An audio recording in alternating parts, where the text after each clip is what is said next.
கிறிஸ்துவுக்குள் பிரியமான சகோதர சகோதரிகளே, உங்கள் யாவரையும் இயேசு கிறிஸ்துவின் இனிதான நாமத்தினாலே வாழ்த்தி வரவேற்கிறேன். தேவனுடைய வார்த்தை சொல்லுகிறது, சத்தியத்தையும் அறிவீர்கள், சத்தியம் உங்களை விடுதலையாக்கும் என்று சொல்லுகிறது. இன்றைய சிந்தனைக்கு எடுத்துக்கொண்ட வேத வசனம் நீதிமொழிகள் 4ஆம் அதிகாரம் 20, 21, 22. என் மகனே, என் வார்த்தைகளை கவனி, என் வசனங்களுக்கு உன் செவியை சாய். அவைகள் உன் கண்களை விட்டு பிரியாதிருப்பதாக. அவைகளை உன் இருதயத்துக்குள்ளே காத்துக்கொள். அவைகளை கண்டுபிடிக்கிறவர்களுக்கு அவைகள் ஜீவனும் அவர்கள் உடலுக்கெல்லாம் ஆரோக்கியமுமாம். என் மகளே, என் வார்த்தைகளை கவனி, என் வசனங்களுக்கு உன் செவியை சாய். அவைகள் உன் கண்களை விட்டு பிரியாதிருப்பதாக. அவைகளை உன் இருதயத்துக்குள்ளே காத்துக்கொள். அவைகளை கண்டுபிடிக்கிறவர்களுக்கு அவைகள் ஜீவனும் அவர்கள் உடலுக்கெல்லாம் ஆரோக்கியமுமாம். அவருடைய வார்த்தையில ஜீவன் இருக்கிறது, அவருடைய வார்த்தையில வாழ்வு இருக்கிறது. இந்த உலகத்திற்கு அவர் வாழ்வு கொடுக்க தான் வந்தார். சிலுவையில அதை நமக்கு கொடுக்கவும் செய்திருக்கிறார். அதுக்கு பேரு தான் கிருபை. எல்லோருக்கும் அது என்ன செய்யப்பட்டிருக்கு? கொடுக்கப்பட்டிருக்கு. அதுவும் இலவசமாக அவர் கொடுத்திருக்கிறார். எல்லாருக்கும் கொடுத்திருக்கிறார். ஆனா எல்லோரும் அதை பெற்றுக் கொள்ளுவது இல்லை. ரொம்ப அழகா சொல்லுது பாருங்க, அவைகளை கண்டுபிடிக்கிறவர்களுக்கு. யாரு ஒருத்தங்க அதை தேடுகிறார்களோ, அதுவும் கண்டுபிடிக்கணும்னு சொல்லி தேடுறாங்களோ, அவங்களுக்கு தான் அந்த ஜீவன் என்ன செய்யுமா? கிடைக்கும். அவைகளை கண்டுபிடிக்கிறவர்களுக்கு அவைகள் ஜீவனும் அவர்கள் உடலுக்கெல்லாம் ஆரோக்கியமுமாம். இந்த ஆரோக்கியம் அப்படிங்கிற வார்த்தை ஆங்கிலத்துல எப்படி இருக்கும் அப்படின்னா மருந்துன்னு இருக்கும். ஹல்லேலூயா, பிரைஸ் தி லார்ட். அவருடைய வார்த்தை எப்படி இருக்குதா? அதை கண்டுபிடிக்கிறவங்களுக்கு அவர்களுடைய உடலுக்கு அது எப்படி செயல்படுதா? மருந்தாக செயல்படுகிறது. நம்ம உடலுக்கு மருந்தை நம்ம எங்கெல்லாம் தேடிக்கிட்டு இருக்கிறோம்? எந்த டாக்டர் கிட்ட போனா ஸ்பெஷலிஸ்ட்னு என்ன செஞ்சுக்கிட்டு இருக்கிறோம்? தேடிக்கிட்டு இருக்கோம். அவர் வார்த்தை என்ன சொல்லுது? அதை கண்டுபிடிக்கிறவர்களுக்கு அவருடைய வார்த்தை எப்படி செயல்படுதா? மருந்தாக செயல்படுகிறது. தேவனுடைய மருந்தை காட்டிலும் உலகத்துல சிறந்த மருந்து இருக்க முடியுமா? நிச்சயமா இருக்க முடியாது. உலக மருந்து ஒரு லிமிட் உண்டு, ஒரு எல்லை உண்டு. அதுக்கு மேல அந்த மருந்தால என்ன செய்ய முடியாது? செயல்பட முடியாது. அது ஒரு தற்காலிகமானது. ஆனா தேவ மருந்து எல்லைகளே இல்லாத மருந்து. ஹல்லேலூயா, பிரைஸ் தி லார்ட். இந்த மருந்தை எப்படி உட்கொள்ள வேண்டும், இந்த மருந்தை எப்படி நம்ம எடுத்துக்கொள்ளணும் அப்படிங்கிற வழிமுறைய முன்னாடி உள்ள வசனத்துல சொல்றார் பாருங்க, 20, 21. என் மகனே, என் வார்த்தைகளை கவனி, என் வசனங்களுக்கு உன் செவியை சாய். அவைகள் உன் கண்களை விட்டு பிரியாதிருப்பதாக. அவைகளை உன் இருதயத்துக்குள்ளே காத்துக்கொள். இந்த 2 வசனமும் தான் நாம் அதை உட்கொள்ளுகின்ற முறை. இதை நம்ம ஒரு சில பகுதிகளாக பார்க்கலாம். இன்னைக்கு ஒரே ஒரு பகுதியை பார்க்கலாம். என் மகனே, என் வார்த்தைகளை கவனி. அந்த மருந்தை உட்கொள்ள வேண்டிய முதல் ஸ்டெப், முதல் படி என்னதான்? அவருடைய வார்த்தைகளை என்ன செய்யணுமா? கவனிக்கணுமா. இந்த உலகத்துல பலவிதமான வார்த்தைகள் உண்டு, பலவிதமான வார்த்தைகள் உண்டு. அதுல நம்ம எந்த வார்த்தையை கவனிக்கணுமா? அவருடைய வார்த்தையை கவனிக்க வேண்டும். நான் அவருடைய வார்த்தையை கவனிக்க தான் செய்யறேன் நீங்க சொல்லலாம். நீங்க சின்ன வயசுல ஸ்கூல்ல படிக்கும் போது, கிளாஸ்ல உட்கார்ந்துருக்கும் போது, பாடம் நடத்துறதுக்கு முன்னாடி டீச்சர் என்ன சொல்லுவாங்க தெரியுமா? பாடத்தை ஒழுங்கா கவனிங்க. நம்ம கிளாஸ்ல தானே உட்கார்ந்து இருக்கிறோம். ஏன் டீச்சர் அப்படி சொல்றாங்க? நம்ம உட்கார்ந்து இருக்கிறது அங்க உட்கார்ந்துருக்கலாம், அங்க உட்கார்ந்து இருந்தாலும் நம்முடைய கவனத்தை வேற எங்கேயாவது நம்மளால என்ன செய்ய முடியும்? செலுத்த முடியும். அதுதான் இங்க தேவன் சொல்லுகிறார். நீ என்னை அறிந்திருக்கிறேன்னு சொல்லலாம், ஆனா நீ எதை கவனிக்கிறாய்? என் வார்த்தைகளை நீ என்ன செய்யி? கவனி. வாசிக்கலாம், எபிரெயர் 4:12.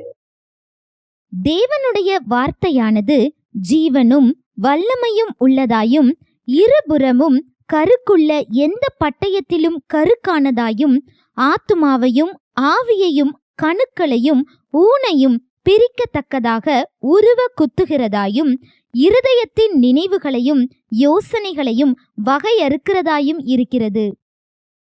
ஜீவன் அப்படின்னு இதுல சொல்லப்பட்டிருக்கிற ஜீவன் தேவனுடைய ஜீவன். யோவான் 10:10 சொல்லப்பட்டிருக்கு இல்லையா? திருடன் திருடவும் கொல்லவும் அழிக்கவும் வருகிறானே என்று வேறொன்றுக்கும் வரான், நானோ அவைகளுக்கு ஜீவன் உண்டாயிருக்கவும் அது பரிபூரணப்படவும் வந்தேன். அந்த பரிபூரணமான வாழ்வுதான் இதுல சொல்லப்பட்டிருக்கு. தேவனுடைய ஜீவன். அவருடைய வார்த்தையில யாரோட ஜீவன் இருக்குதா? தேவனுடைய வாழ்வு, அவருடைய ஜீவன் இருக்குதான். அது என்ன செய்து பாருங்க, தேவனுடைய வார்த்தையானது ஜீவனும் வல்லமையும் உள்ளதாயும். அந்த வார்த்தை வெறும் வார்த்தை கிடையாது, அதுல என்ன இருக்குதா? வல்லமை இருக்குதா. இருபுறமும் கருக்குள்ள எந்த பட்டயத்திலும் கருக்கானதாயும். இந்த உலகத்துல கூர்மையா எந்த ஆயுதம் இருக்குதோ அதை காட்டிலும் கூர்மையான வல்லமை நிறைந்த ஆயுதமாக அவர் வார்த்தை இருக்கிறது. என் வாழ்க்கையில இவ்வளோ பிரச்சனை இருக்குதே, இந்த பிரச்சனைகளை நான் எப்படி சரி செய்ய போறேன்? இவ்வளோ தடைகள் இருக்குதே. நீங்க நினைக்கிறீங்களா? உங்க தடைகளை சரி செய்யக்கூடிய வல்லமை அந்த வார்த்தைக்கு இருக்கிறது. ஹல்லேலூயா, பிரைஸ் தி லார்ட். தேவனுடைய வார்த்தையானது ஜீவனும் வல்லமையும் உள்ளதாயும் இருபுறமும் கருக்குள்ள எந்த பட்டயத்திலும் கருக்கானதாயும் ஆத்துமாவையும் ஆவியையும் கணுக்களையும் ஊனையும் பிரிக்கத்தக்கதாக உருவ குத்துகிறதாயும். அதாவது நம்மளுடைய ரத்தம் எதுல உருவாகும் அப்படின்னா, இந்த எலும்புகளுக்கு இடையே உள்ள எலும்பு மஜ்ஜையில தான் அது என்ன செய்யும்? உருவாகும். இந்த எலும்பு மஜ்ஜைக்குள்ள எந்த மருந்தும் போக முடியாது. அதுலதான் ரத்தம் என்ன செய்யும்? உருவாகும். ஊசியாலேயோ மருந்தாலேயோ அந்த ரத்தம் உருவாகுகின்ற எலும்பு மஜ்ஜைக்குள்ள என்ன செய்ய முடியாது? போக முடியாது. ஆனா தேவனுடைய வார்த்தையானது இந்த ரத்தம் உருவாகுகின்ற எலும்பு மஜ்ஜைக்குள்ள அது என்ன செய்தா? போகிறது. உலக மருந்தால் செல்ல முடியாத இடத்திற்கு இந்த தேவ மருந்து என்ன செய்கிறதா?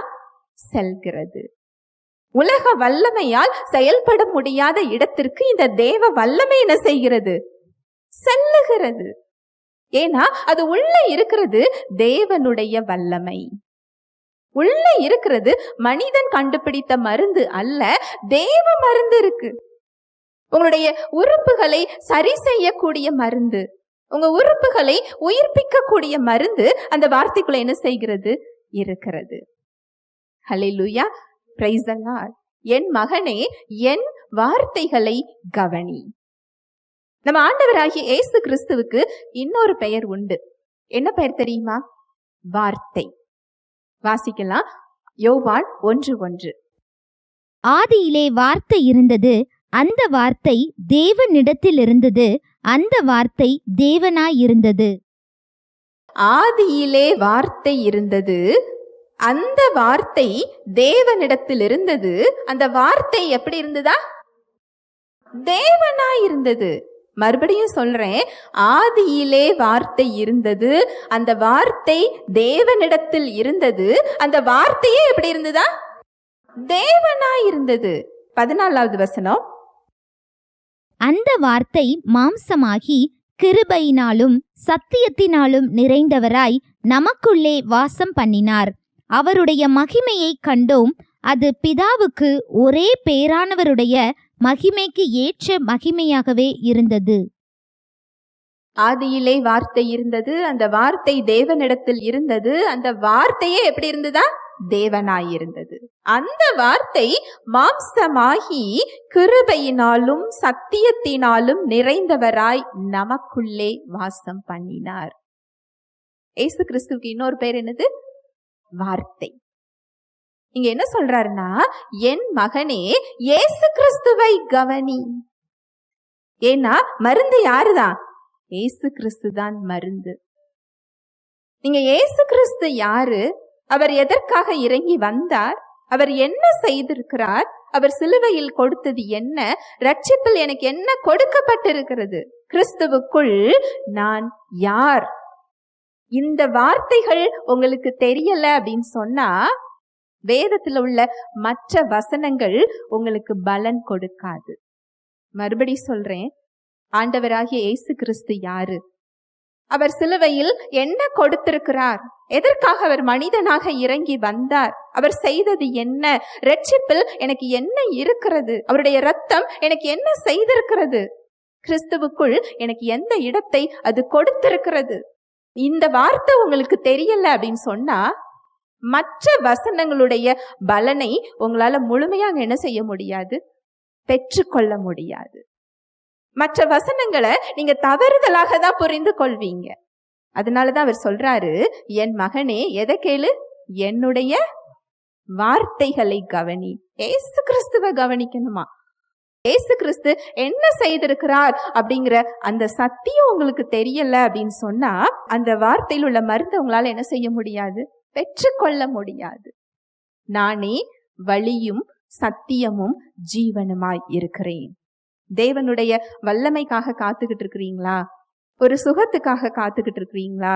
ஒரு விடுதலைக்காக காத்து கொண்டு இருக்கிறீங்களா? ஜீவன் இயேசு கிறிஸ்து தான். ஹல்லேலூயா, பிரைஸ் தி லார்ட். பரிசுத்த ஆவியானவர் தாமே தேவ வார்த்தையோடு கூட உங்கள் யாவரோடும் இடைப்பட்டார் என்பதை விசுவாசிக்கிறேன். தேவ வார்த்தையில் சொல்லப்பட்ட சத்தியத்தின்படி சிந்திக்க, செயல்பட இன்று நாம் தீர்மானம் எடுப்போம்.